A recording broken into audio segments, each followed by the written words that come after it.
Banks and payment processors don't look at scale the same way business owners do. Business owners look at scale and go, fantastic, my business is growing, I'm succeeding, this is wonderful. And banks look at it as, more liability. More liability and risk. Anytime you add a product, anytime you change a product, a lot of people don't understand this. All changes have to be reported to the merchant account. Brokers or processors will tell you, we don't put caps on your account and you can just process whatever you need to. And they may technically not place a cap on your account, but everybody's underwriting for some type of dollar amount of sales. And as soon as you exceed that threshold, whatever thresholds that they have, something gets flagged definitely, and they're looking at it. Welcome to Special Ops, your tactical guide to driving your business by actions, not words. I'm Travis Gomez, along with my co-host and business partner, Emma Rainville. If you're new here, please be sure to visit specialopspodcast.com and sign up for our free membership where we provide additional content, resources, checklists, and action guides. I'm super excited about today because we're talking about your favorite subject in all the world. Oh, yay. And the reason we met. And the reason we met. This is true. It's the reason we met. This is true. So merchant accounts. Yeah. Everything you need to know. And so generally you lead and I answer questions, but since you know far more than I know about merchant accounts, even though I like to fight with you sometimes that I know more. It's okay. You know far more. Even though you know far more, I'm going to play questioner. Okay, you do it. Okay. So just really, really quickly for those listeners who are unsure what a merchant account is, a merchant account is basically a way to process money. Yeah. And so it allows you, credit cards people give you their credit card and the credit card company gives you the money, but you have to have a means of doing so. And that is called a merchant account. Sure. And in direct response and e-commerce, we are mostly in card not present high risk merchant accounts. And I love this. Like people be like, yeah, but I'm not high risk, but you sell online and the card's not present. So yes, you are. Yeah. So today we're going to talk about everything you need to know about what a merchant account is, how to set it up for the least amount of fees. Sure. How to keep them healthy. Yep. And all the best practices because you want your merchant accounts to be capable of scale. So we're going to cover a lot of that. I don't know if we're going to cover everything. We're going to cover everything in 20 minutes or less. Go. All right. So let's start with what you need to set up a merchant account. This is great because why don't people get merchant accounts? The number one reason. Yeah. They don't finish the paperwork. It's not because they get denied. They don't finish the paperwork. So it seems probably more complicated than it actually is. But if you don't know what you're looking for or what information you need or how to get it or what it is, it can seem confusing. And so I think there's different types of merchant accounts, first of all. So there's things like Stripe and PayPal, which is a way to set up to accept Visa, MasterCard, Discover, Express, American Express. And then there's also like dedicated merchant accounts where you actually go through underwriting. And I would say like the difference there is one's kind of like going to a kiosk at McDonald's where you punch in your order. And if it's like standard exactly how they want it, maybe add or minus pickles or whatever, cool, no problem. But if you want to get something like a little bit more customized, or something that's like specific or unique to your business, or maybe your business is in a category that's classified as restricted or prohibited by Stripe or PayPal, those automated systems may not work for you. And you actually need to go through an actual underwriting where your business is looked at. So what type of businesses need those? I just assume sex and drugs. Am I wrong? I mean, those definitely, but also a lot of times when there's like memberships involved or subscriptions, those add another category of likely additional risk from a processor's perspective. Free plus shipping. Yeah, free plus shipping. Any type of trial offer. A lot of times the category is additional level of high risk. Sometimes content, certain types of content specifically, membership content or even like a membership portal sometimes can be classified as additional levels of risk because they don't know what necessarily is being provided. And the way that Stripe and PayPal often deal with stuff is they let you start running. And then when you start doing volume, they take all your money. They take all your money. I mean, I wouldn't say that, but if you start scaling, we've literally been expert witnesses. This PayPal just took someone's money, millions of dollars. What are you talking about? That's never been proven by a court case that we were involved with. it didn't go to court. But either way. What do you mean it's never been proven? They definitely took his money.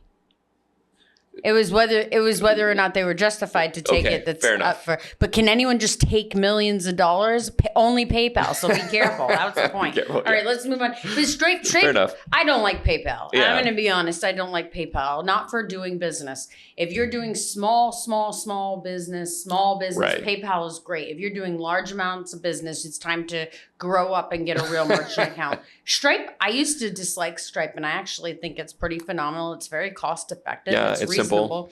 It's simple. Yeah. You can't do crazy things there, like for whatever reason, have a test card to test purchases. Yeah. But okay, whatever. But Stripe's a reasonable. Right. So what takes me from, so I know with PayPal, if I'm doing more than $20,000 a month, I want to get out of there and I want to move over to something better. And so if I'm in Stripe, we've seen people do millions of dollars in Stripe and do just fine. What constitutes needing a merchant account? Because it's not cheap. It's not simple. Yeah. It's not hard, but it's not cheap and simple. Right. And you do have a learning curve. So what would you say constitutes going and getting a dedicated mid or mids? I would say if you're scaling, to anything where you're actually running a real business and you're like, okay, this is critical to the success of my business. I'm an advocate in general that anything that there's a critical component, that you have redundancy for any system that's critical for your business. If accepting credit card payments and losing that ability is going to shut you out of business, then you probably need to have redundancy for that business, for that element of your business. Stop you for a second because you didn't actually answer my question. Okay. That was great. That was great. And I really like that. If any part of your business that's a critical component needs a redundancy, I like that. That's risk reversal. Sure. It's beautiful. I love it. Yeah. So had nothing to do with the question I asked you though. So let me go back. What elements because okay, I have PayPal and I have Stripe. Yeah. At what point do I say, this is what's going on in my business. Here's the checklist. Yeah. This makes sense to go get merchant accounts, which, takes a few weeks. It's a process. You have to do an application. You have to get all your crap together. It's not as bad as getting a mortgage, but it's not as easy as opening a checking account either. Yeah. So what do I need to look at to say, this is what I need? When do I make that decision?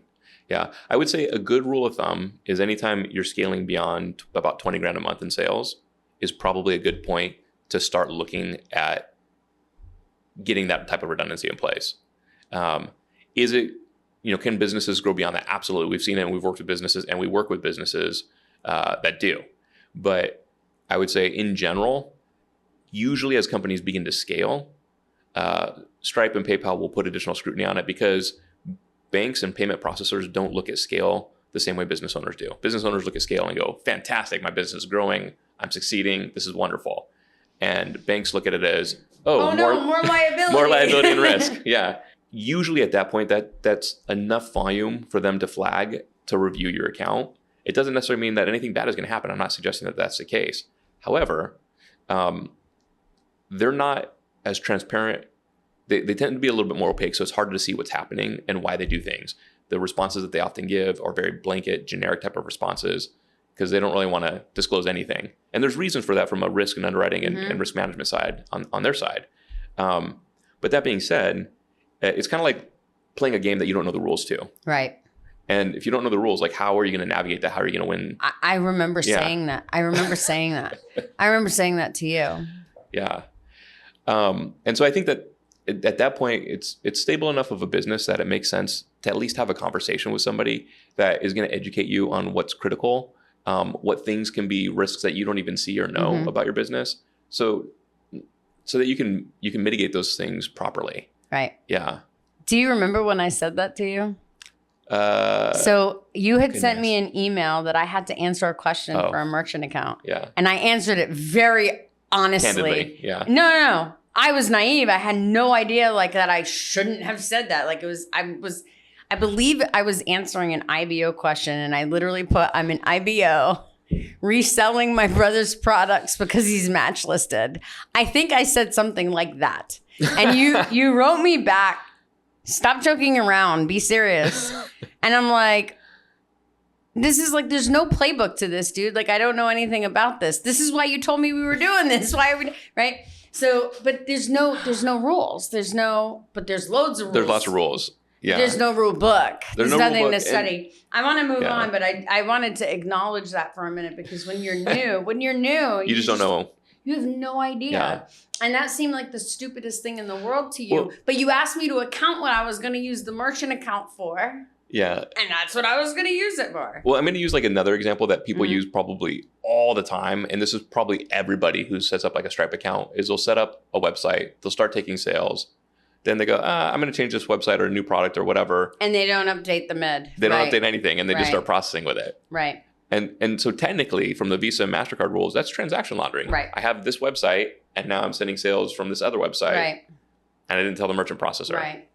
So yeah, I want to, this is such a great topic, and I want to get all the way through all of the content. So I'm going to keep us on track here. You do that. So I go and I decide to get a merchant account. I go through the process, and just so that people know who haven't ever filled out a merchant account, you have to show your passport, your bank statements. Yeah. It's nothing too crazy. Your company documents. Yeah, your corporation documents, your operating agreement, your bank statements. You have to turn over like all of the websites that you're going to be selling the product on, the checkout how you're pages. selling it. Yeah, answer a bunch of questions. It's not too bad. Yeah.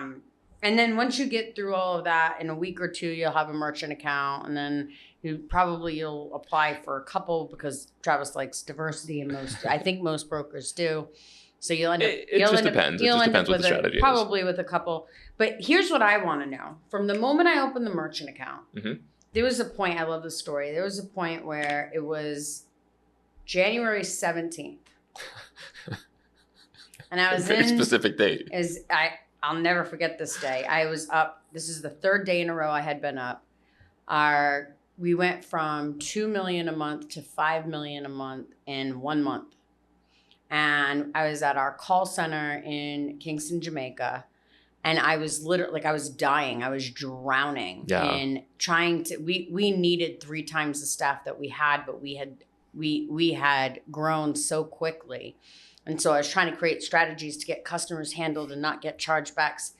And I was sitting there. I was so worried about the merchant accounts. And we have these spreadsheets that tell us the health. What's our what's our chargeback ratio? What's our fraud to sales, blah, blah.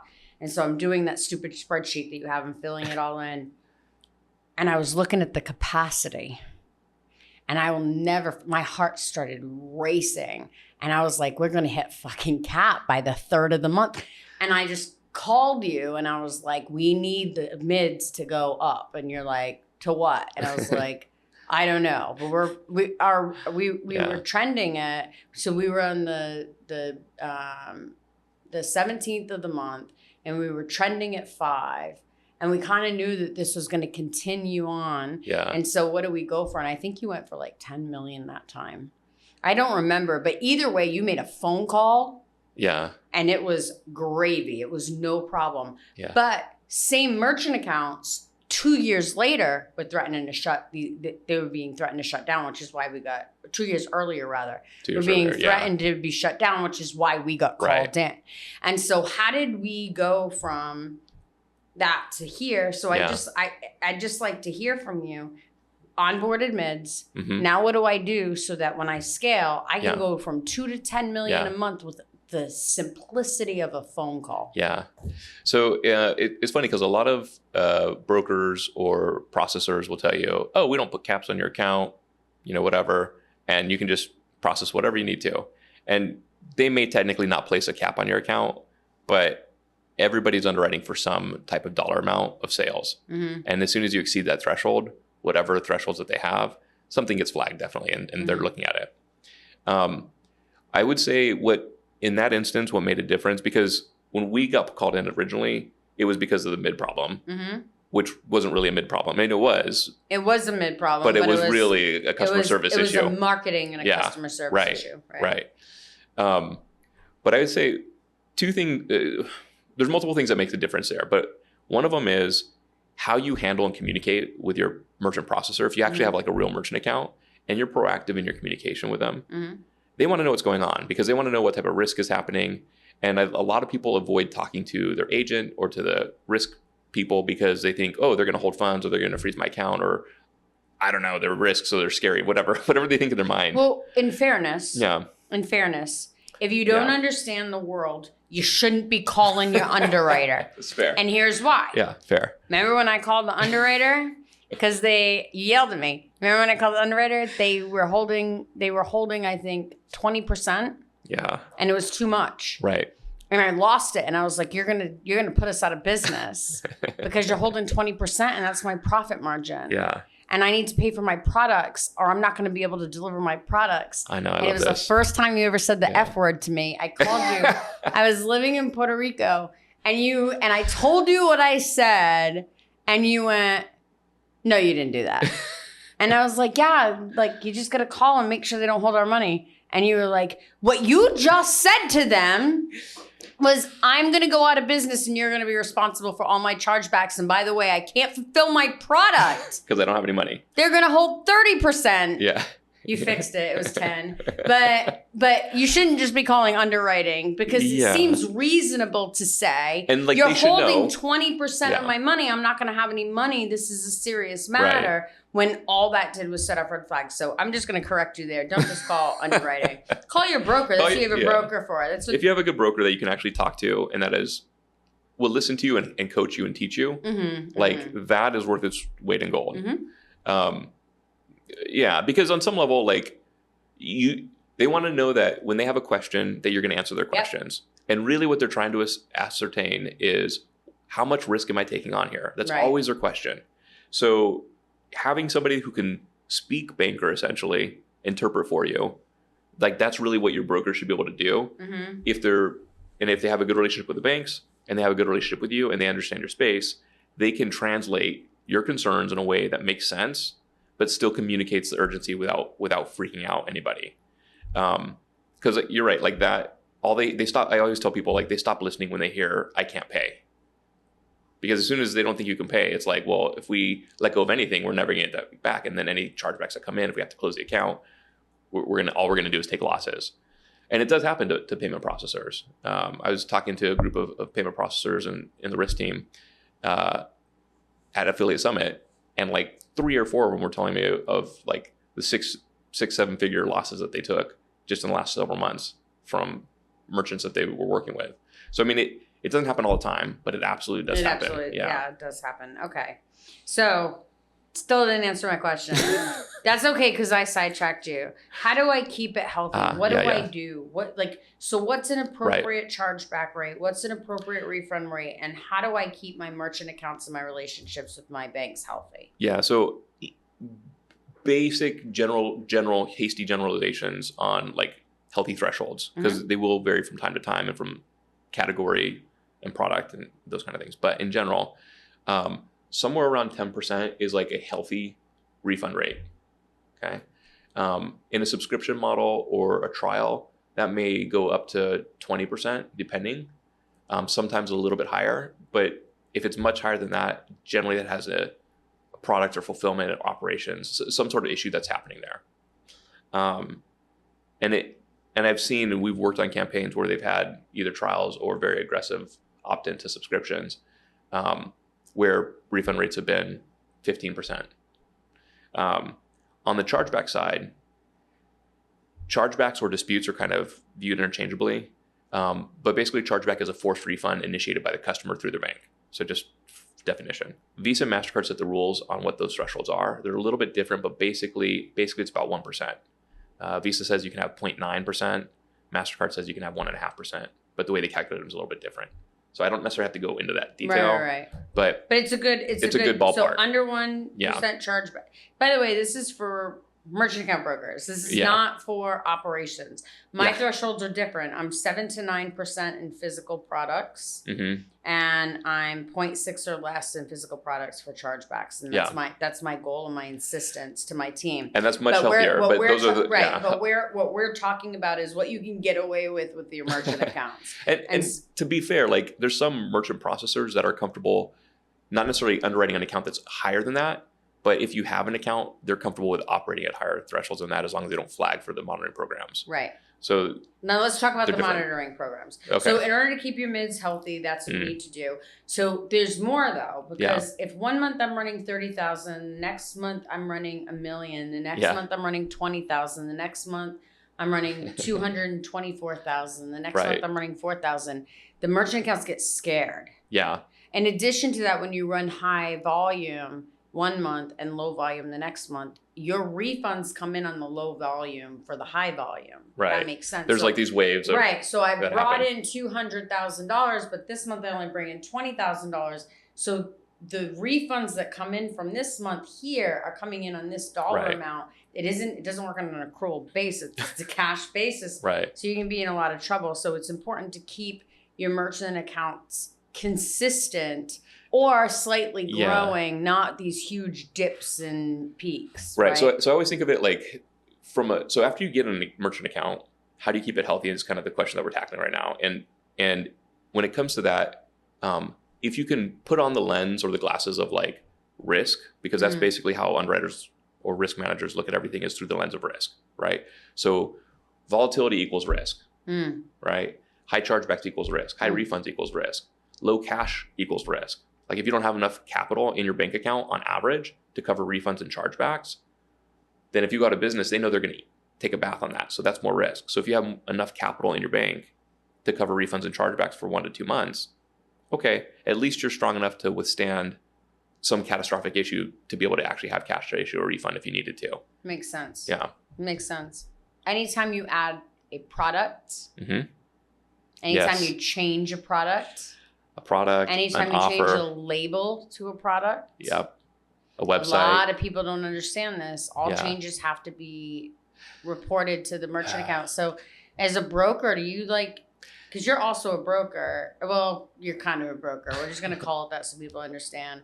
But do you prefer for your people to send it to you and you send it in? Or like, how does that generally work? So do you technically need to have every single product reviewed and approved? I would rather just let you know it's your problem. Like here, we changed the website. Here, we changed the label. Here, we changed.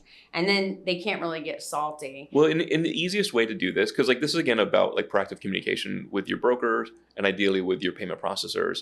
And that's basically letting them know what you're doing and what you're selling. And my best favorite way to do this is to build out your offer, your marketing of your offer, and then send and say, hey, we're thinking about launching this product. Because if you're not selling it yet, that's great. We're thinking about launching this product in this website or this offer or this whatever it is. Have them review it. Because if they review it and they go, great, no problem, we got it updated in our system. Now they know and there's no problem. Travis lives in a monkey's world. So but, that doesn't even make sense to me. It sounds like the jungle. So here's how I'm going to do it. This was just updated this morning when a split test came back in. It is live. Please let the merchant account know. No.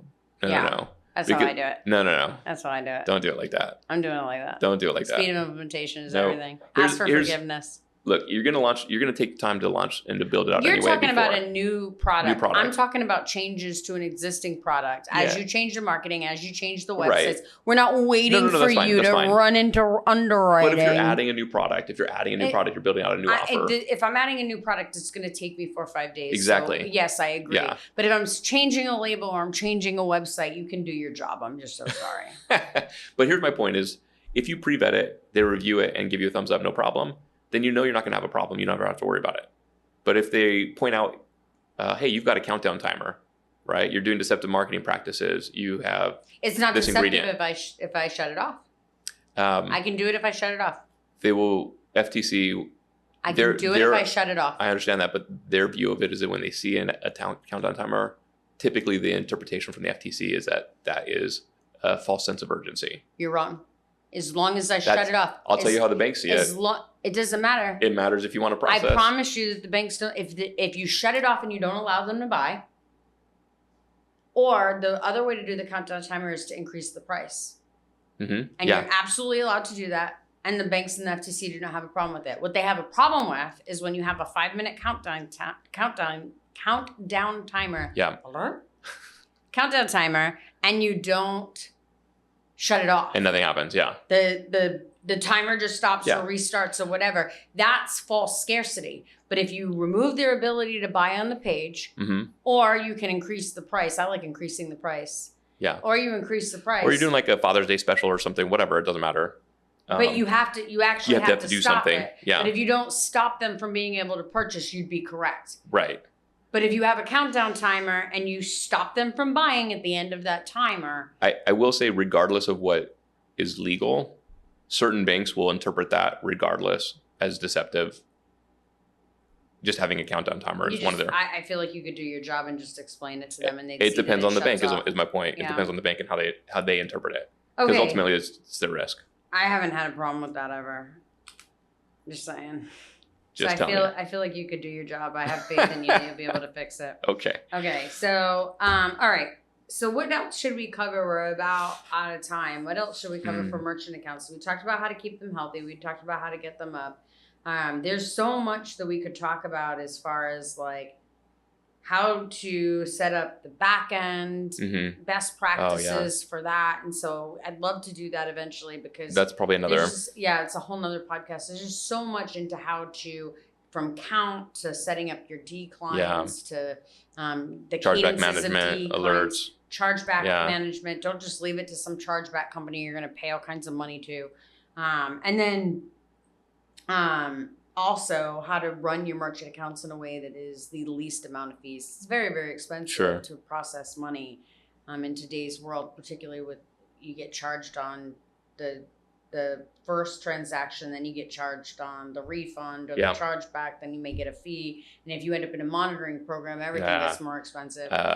So I'd also like to have like a, oh crap, I'm in a monitoring program podcast eventually. But in the meantime, we do have the merchant account manual, which is in our members area. Yeah, we can do a checklist. Massive amounts. And then 3-page best practices checklist. Things that you need to run through. Questions to ask your broker. Oh, yeah. Easy. So let's offer that to everybody. So if you go into your members area, all that will be in there attached to this podcast. Perfect. Yeah. Thanks, Travis. Absolutely. Thanks for jumping in today. I think we'll kind of wrap up with that. And our hope is that you guys take this information and implement it into your business, see the profits, see how it impacts, see how it helps you grow. And so we look forward to catching you next time.